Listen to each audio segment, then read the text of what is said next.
Hello, beautiful students. I wanted to record a little grammar lesson for you to be watched after the Zoom class on April 1st. So here it is. We're going to be talking a little bit more about phrases and clauses, and I will be giving your homework straight from this video. So let's just jump right in.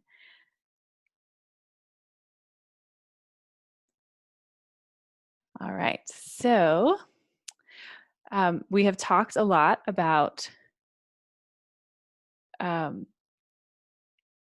about making our sentences stronger and about adding things to them to make our meaning clearer and to give our writing variety and to make our writing more mature.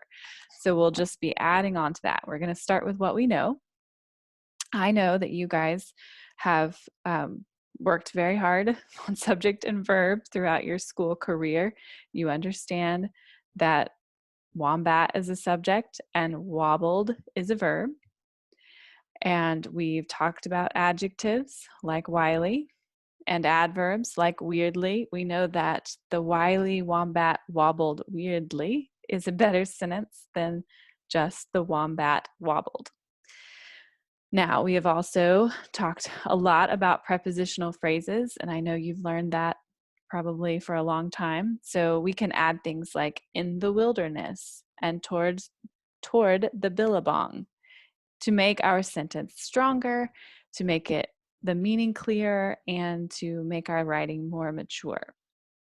Then, jumping right along, we can add an appositive phrase. This is one of those noun phrases that adds information into our sentences and allows us to join sentences together in more than just conjunction, comma and, comma but, comma so, and so on. So here we have, in the wilderness, the wily wombat, a furry fellow unfortunately named Poindexter, wobbled weirdly toward the billabong. So a furry fellow unfortunately named Poindexter is our appositive phrase. An appositive phrase renames a noun in a sentence. It is always set off in the sentence with commas. So again, an appositive phrase renames the noun in the sentence and it is set off with commas. So I could say, Mrs. Oster, a teacher broadcasting from her schoolroom at home, went on with her lesson. And there would be commas around that, a teacher broadcasting from her schoolroom at home. And that would be the appositive phrase. I put a lot more information into the sentence and I've made it a lot more attractive, a lot more mature, and a lot easier to understand.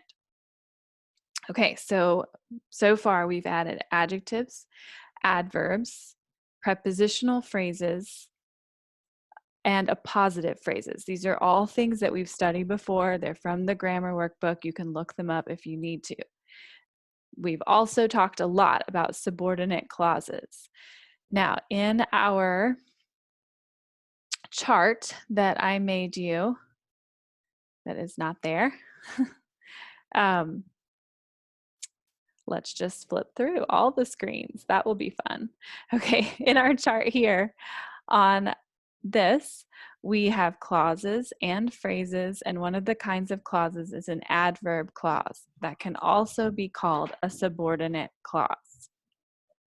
Okay, so subordinate clauses, adverb clauses, we'll talk about them together. So for a subordinate clause, we can use as, and remember if subordinate clauses come before the rest of the sentence, we put a comma in between. If they come after, no comma. So now we add to the sentence, as the monsoon zoomed through the pale Australian sky. So we have here what if we broke into kindergarten type sentences would be an entire story almost in this one sentence.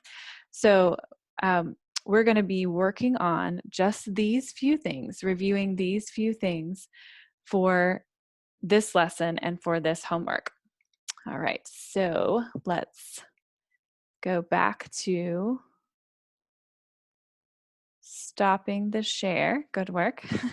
And then I can go to a whiteboard and I will give you your homework. So your homework is to create a sentence that has these things. First of all, a subject and a verb. Second of all, an adjective and an adverb.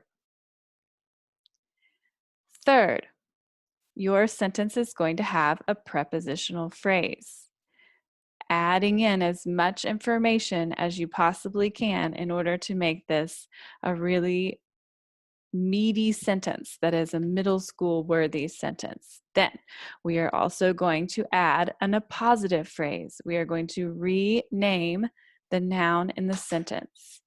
Then, just like the funny sentence from the slides, you are going to add in a subordinate clause or an adverb clause.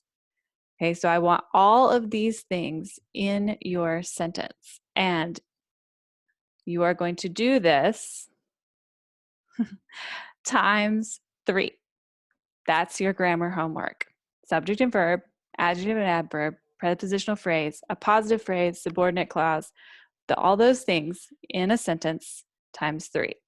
Bring those sentences to class with you next week, April 8th, and we will talk about them in class a little bit in breakout groups, and then we will go on to using those for next week's homework. So hopefully we'll be adding on to this meaty, useful kind of grammar.